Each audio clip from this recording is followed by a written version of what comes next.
하나님이 흩으신 바벨이란 제목으로 오늘 하나님께서 흩으신 이 바벨의 역사를 우리가 다시 한번 재조명해 보면서 하나님께서 당신의 백성들을 흩으신 그 이유가 과연 무엇이며 또 하나님의 그 백성들에게 이 흩으신 일을 하시기 위해서 무엇을 하셨는지를 우리 함께 살펴보면서 오늘 이 시대에 하나님의 흩으신 바벨의 의미가 우리의 실생활에서 어떤 의미로 다가오는지 함께 살펴보겠습니다. 10장의 내용은 여러분 잘 아는 것처럼 노아의 후손들의 족보가 기록되어져 있죠. 근데 그 족보 마지막에 뭐라고 기록해 놓고 있느냐 하면 이 노아 자손의 족속들이 홍수 이후에 나누게 되었다는 그 족보의 마지막 결론의 메시지를 우리는 보게 되죠. 또 5절에도 보니까 하나님께서 이 노아의 후손들 가운데 그 족보 가운데 계속해서 강조하는 게 이 여러 나라 백성으로 나뉘었다라고 말씀을 하세요. 그래서 에벨이 그 첫 아들을 벨렉이라고 지었는데 세상을 나뉘게 하신 그 하나님에 대한 얘기를 하고 있는데요.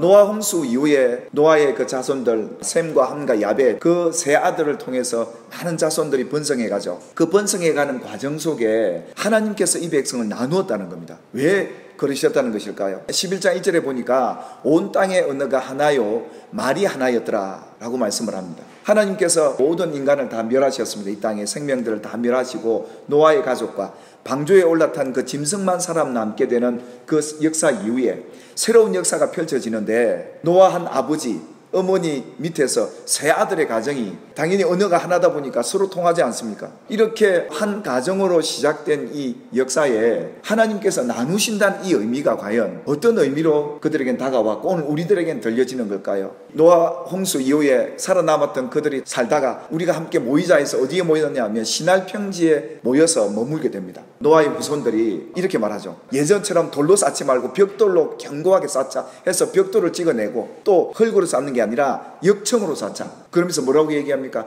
우리 이름을 내고 온 지면에서 우리 흩어짐을 면하자 이랬던 겁니다. 그들이 시날 평지에서 모여서 어떤 두려움을 갖고 있었느냐 하면 앞으로 홍수가 일어난다든지 어떤 어려움이 닥칠 때라도 우리는 함께 힘을 모아서 여기서 성읍을 쌓고 높은 탑을 쌓아서 흩어지지 말자 그랬던 겁니다. 그런데 그 성읍과 탑을 보려고 하나님이 내려오십니다. 하나님께서 가만히 보시고 계시다가 이거 그냥 내버려 두면 절대 안 흩어지겠구나. 그러니까 하나님께서 지금 이 성읍과 탑을 쌓는 이 모습이 그들이 하나님을 대적했거나 그런 의미라기보다 그들이 앞으로 세상에 닥칠 어려움을 대비하기 위한 목적으로 이 성읍과 탑을 쌓고 있는 겁니다. 다르게 볼 수는 있겠습니다만 이 성읍과 탑을 쌓은 목적이 뭐였습니까? 흩어지지 말고 모여서 어려움을 대처하자. 근데 여러분 이 생각이 하나님의 뜻과는 반하는 것 아니겠습니까? 왜 그렇습니까? 하나님은 아담과 하와를 통해서 세상을 만들어 놓고 번성케 해놓고 하나님 그들에게 무슨 복을 주셨냐 하면 생육하고 번성해라.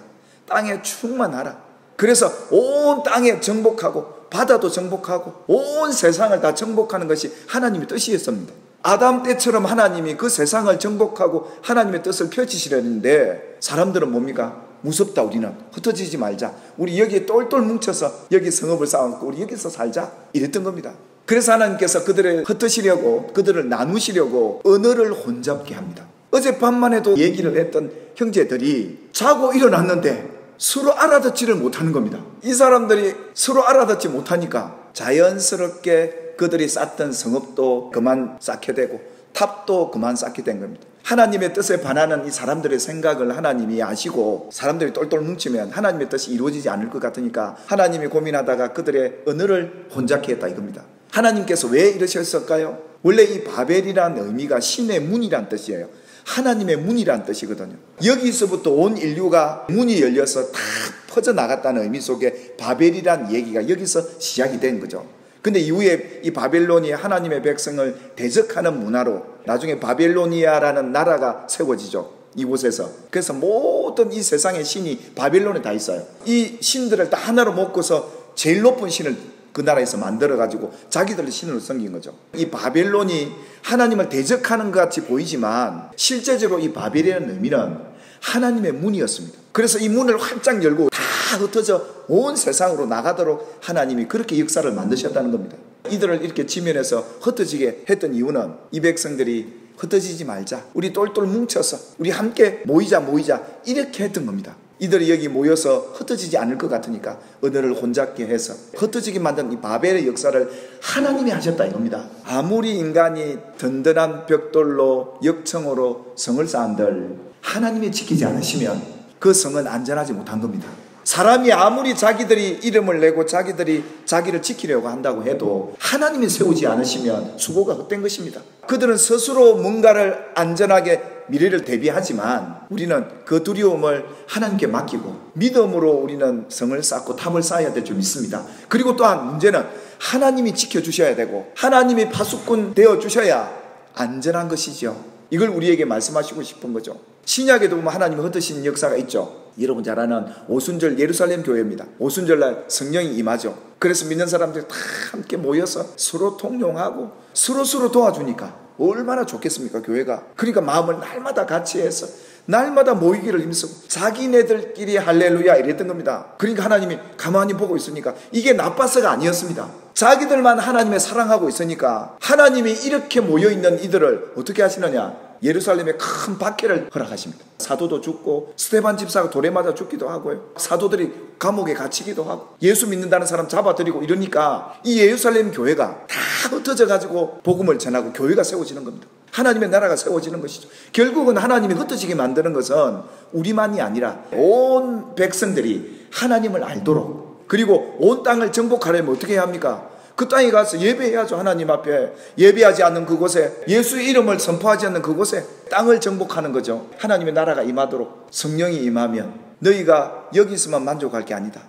온 유대도 가고 사마리아도 가고 땅 끝까지 가서 예수 증인되어라. 하나님이 흩어져 있는 이런 역사를 하시는 목적이 그 땅에서만 안주해 있지 말고 아직도 하나님을 알지 못하고 하나님을 예배하지 않는 그 땅에 가서 그 땅을 정복하고 할렐루야, 그곳에서 예수님의 증인이 되어다오. 복음이 땅끝까지 전해져야 예수가 다시 와서 이 열린 문을 닫을 때가 올 텐데, 이 바벨을 하셨던 하나님이 이 문을 닫을 때가 올 텐데 그때는 그 문으로 다 들어와야 되는데, 그래서 예수님 뭐라고 그럽니까? 나는 양의 문이라 했던 겁니다. 뿐만 아니라 성령을 받고 예수님의 뜨거운 가슴을 가진 성도들이 자기들끼리만 좋다고 있으면 어찌 하나님의 뜻이 이루어지겠느냐 이겁니다.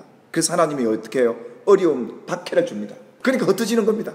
그러니까 이런 흩어짐의 역사도 하나님이 하시는 거구나, 이걸 보게 됩니다. 오늘 이 바벨의 역사는, 하나님이 흩으신 이 역사는 지금도 계속되고 있고 이 역사 속에 우리는 믿음으로 반응해야 될 사람들 아니겠습니까? 하나님께서 이 흩어졌다는 의미는 두 가지로 여러분들에게 정리를 해드릴게요. 하나는요, 흩어진 그 바벨이 같은 민족에서 발원했고요, 한 하나님의 백성이었습니다. 하나님이 이렇게 흩으신 역사 속에 교단이 다르고 언어가 다르고 민족이 다르고 다 다르지만 원래 하나님에게서 나온 백성들이요, 한 하나님의 자녀들인 우리들이 땅을 정복하고 복음을 전하고 예수님의 증인으로 살라고 그리 보내시는 거예요. 이것이 하나님이 흩으신 바벨의 역사였다는 거죠. 이제 교회 부흥이라는 것은요, 우리의 예배드린 자리에 많이 앉아서 이런 것도 좋겠지만 우리가 기도할 수 있는 열방의 영혼이 있고 또 흩어져 있는 우리 자녀들이 있고, 이것만 해도 우리의 같은 교회 공동체 아니겠습니까? 그냥 우리가 그들을 정말 내 자녀처럼 내 이웃처럼 기도하고 섬긴다면 이 교회야말로 하나님의 흩으신 이 바벨의 역사를 제대로 아는 성도들이다 이겁니다. 그러니까 이 바벨의 역사를 하나님이 왜 흩으셨다, 여기로 끝이 아니라는 겁니다. 바로 이런 의미 속에 있기에 하나님의 백성들로서 어디서든지 섬기는 그런 자리가 되길 바라고, 하나님의 신실한 뜻을, 이 바벨의 역사를 우리 교회를 통해서 이루어 가기를 주님의 이름으로 축원합니다. 오늘 하나님이 흩으신 이 바벨의 역사 지금도 계속되고 있으니 우리 교회를 통해서도 하나님 이루소서 기도하겠습니다. 하나님 감사합니다. 오늘도 하나님이 흩으신 바벨 역사 다시 한번 성경을 통해 재조명해보며 하나님이 노아의 후손들을 왜 나누셔 흩어져서 이렇게 언어까지 복잡하게 만드셨는지 아버지의 뜻을 깨닫고 보니 우리 모두가 이 열방의 모든 민족이 한 하나님의 백성임을 깨닫게 해주신 것 감사합니다. 서로를 다름을 인정하고 존중하며 한 하나님의 백성으로서 한 예수를 믿는 주의 백성, 주의 가족들로 섬겨가는 우리 되게 하옵시고 땅끝까지 주의 증인되어 우리가 어디에 있든 누구에게 가든 예수의 증인의 사명 감당할 수 있도록 성령의 권능으로 임하여 주시옵소서. 예수님의 이름으로 기도 올리옵나이다. 아멘.